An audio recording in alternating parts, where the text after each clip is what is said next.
Hello बच्चों, ये question JEE mains 2026 का है एंड आप इसको ट्राई करके देखिए बिकॉज ये सीरीज का क्वेश्चन है। और जब आपके पास सीरीज के क्वेश्चंस आते हैं तो बहुत सारे अप्रोचेस आपके दिमाग में आ सकते हैं और क्वेश्चन डेफिनेटली अच्छा है। आप इसको ट्राई करिए बिफोर द सॉल्यूशन, राइट। तो होपफुली आपने इस क्वेश्चन को ट्राई किया होगा एंड आपका जो भी आंसर आ रहा है आप मुझे कॉमेंट करके बताइए। Approach is also very important, right. तो क्या समझ में आता है सीरीज को देख के, राइट। तो थोड़ा सा जब आप ऑब्जर्व करेंगे तो आप ये बोल सकते हैं कि सर यहाँ पे 1/3 है, फिर 1/3 का स्क्वायर हो, फिर 1/3 का क्यूब हुआ, फिर यहाँ पे 4/7 है, फिर 4/7 का भी स्क्वायर हो रहा है। सो ऑन, बीच में कुछ कुछ टर्म्स आ रही है, राइट। बीच में कुछ कुछ टर्म्स आ रही है। तो आप इसको कैसे अप्रोच करेंगे? मैंने थोड़ा दिमाग लगाया। मैंने बोला कि हम इसको ए को 1/3 बोल देते हैं और बी को 4/7 बोल सकते हैं, ठीक है। ये बात बोल सकते हैं और इस सीरीज का नाम हमने एस रख दिया, ठीक है। तो जो एस लिखा, हम इतने बड़े बड़े टर्म्स लिखने से अच्छा हम इसको लिखेंगे A plus B plus A का square plus A B plus B का स्क्वायर प्लस ए का cube plus A square B plus A B square plus B का क्यूब एंड सो ऑन, ठीक है। तो कम से कम मुझे लिखने में थोड़ा आसानी होगा, ये बात समझ में आ गया।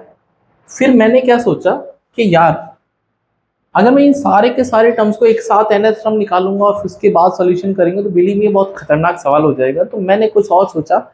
आपने एक वो सीरीज पढ़ी होगी एजीपी, जहाँ पे हम कॉमन रेशियो से मल्टीप्लाई करते हैं, राइट। वही लॉजिक मैंने लगाया कि मैंने जैसे यहाँ पे जो पहला नंबर है लाइक ए है, तो मैंने इसको ए से मल्टीप्लाई कर दिया और उसके बाद एक एक टर्म शिफ्ट कर दिया। मतलब जब आप ए से मल्टीप्लाई करेंगे तो पहले वाले ब्रैकेट में आएगा ए स्क्वायर लिखना उसको, लेकिन वो आगे वाले ब्रैकेट में, जिससे कि आप इसको कैंसिल कर पाएंगे। सिमिलरली ये हो जाएगा ए बी, तो आई राइट ए बी, फिर प्लस, फिर इसको ए से मल्टीप्लाई करेंगे तो बनेगा ए का क्यूब, फिर बनेगा ए स्क्वायर बी और फिर बनेगा ए बी स्क्वायर, ठीक है, एंड सो ऑन। एंड जब आप इसको मल्टीप्लाई करेंगे आके तो ये फिर ए की पावर 4 हो जाएगा, फिर ये हो जाएगा ए क्यूब बी, फिर हो जाएगा ए स्क्वायर बी स्क्वायर, ठीक है, एंड सो ऑन। आप इसको करते रहेंगे, राइट। लेकिन मेरा सवाल बस यहीं पे हो गया है ओवर। अगर आप इसमें थोड़ा सा भी और लॉजिक लगाएंगे तो फिर मैंने बोल दिया कि आप इसको माइनस कर दीजिए, हाँ, इसको सब्ट्रैक्ट कर दीजिए। तो जब आप इसको सब्ट्रैक्ट करेंगे तो बहुत ही प्यारा सॉल्यूशन आपके पास आ जाएगा। आप सोच नहीं सकते थे कि हम इसको इतना जल्दी सॉल्व कर सकते हैं। तो हुआ ये, जब आप माइनस करेंगे ये मर जाएगा, ये भी मर जाएगा एक दूसरे से, ये मर जाएगा, ये मर जाएगा, ए स्क्वायर ए क्यूब हो गया था, ए स्क्वायर भी आएगा, हाँ, यहाँ पे ए स्क्वायर बी भी आएगा और ये भी मर जाएगा, ठीक है। एंड ऐसे ही सारे के सारे टर्म्स कैंसिल आउट हो जाएंगे, मतलब कैंसिल आउट हो जाएंगे। तो यहाँ पे बचेगा एस इंटू, चलो मैं आपके लिए कर देता हूँ, एस कॉमन ले लेते हैं, 1 माइनस ए कर देते हैं, कोई दिक्कत नहीं है, कोई दिक्कत नहीं है।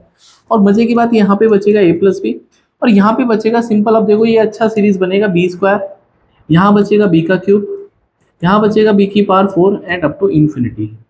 क्वेश्चन तो आपको देख के समझ में आ गया होगा सर ये तो जो बन गया है ना, ये जीपी बन गया ऑलरेडी, हाँ, ये जीपी बन गया, जीपी बन गया। अब मैं आप चाहे तो वैल्यू पुट कर सकता हूँ, तो S into 1 minus 1/3 equals to 1/3 plus 4/7 plus 4 square 7 square plus 4 cube 7 cube and up to infinity. हाँ सर, अब तो बहुत मज़ा आ गया इस क्वेश्चन को सॉल्व करने में।